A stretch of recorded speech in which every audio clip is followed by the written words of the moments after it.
جی السلام علیکم ناظرین، آج ہم بات کریں گے تین اہم خبروں پر۔ ایک تو پہلی جو خبر ہے جو امریکی اسرائیلی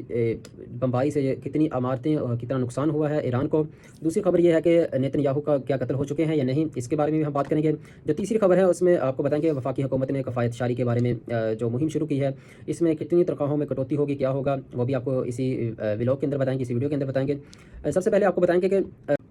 امریکی اور اسرائیلی حملوں میں تقریباً 43,000 عمارتیں جو ہے ایران کی تباہ ہوئی ہیں، ان میں سے 36,500 اقامتی یونٹس ہیں جو ایران کے ہیں، اور اسی کے ساتھ ساتھ 10,000 عمارتوں کو نشانہ بنایا گیا ہے، جن میں سے 43 ایمرجنسی طبی مراکز ہیں، اور وہاں پر کھڑی تقریباً 32 ایمبولینسز ہیں، اور 120 اسکولز کو نشانہ بنایا گیا ہے۔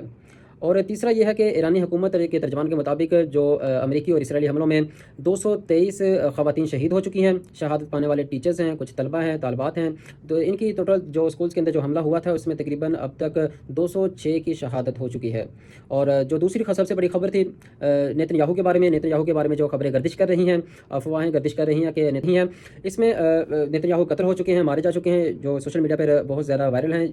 اس کے بارے میں نیتن یاہو کے بارے میں ابھی تک جو اسرائیلی وزیر اعظم کے دفتر سے نیتن یاہو کے قتل کی خبر کو افواہ قرار دیا گیا ہے۔ وزیر اعظم دفتر سے جاری ہونے والے بیان میں کہا گیا ہے کہ وزیر اعظم نیتن یاہو اب خیر خیریت سے ہیں، نیتن یاہو ابھی زندہ ہیں۔ انہوں نے وزیر اعظم کے دفتر سے جو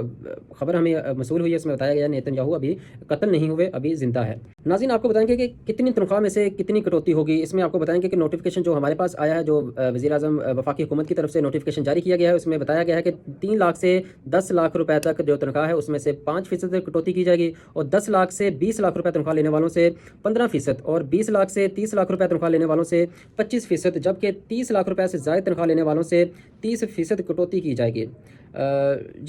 یہ جتنی کٹوتی ہوگی اس کا جو فنڈ ہے یہ جائے گا کفایت شاری فنڈ میں، 2026 میں جمع کروائی جائے گی۔ اور آج کی یہ 3 اہم خبریں تھیں جو آپ تک پہنچائی۔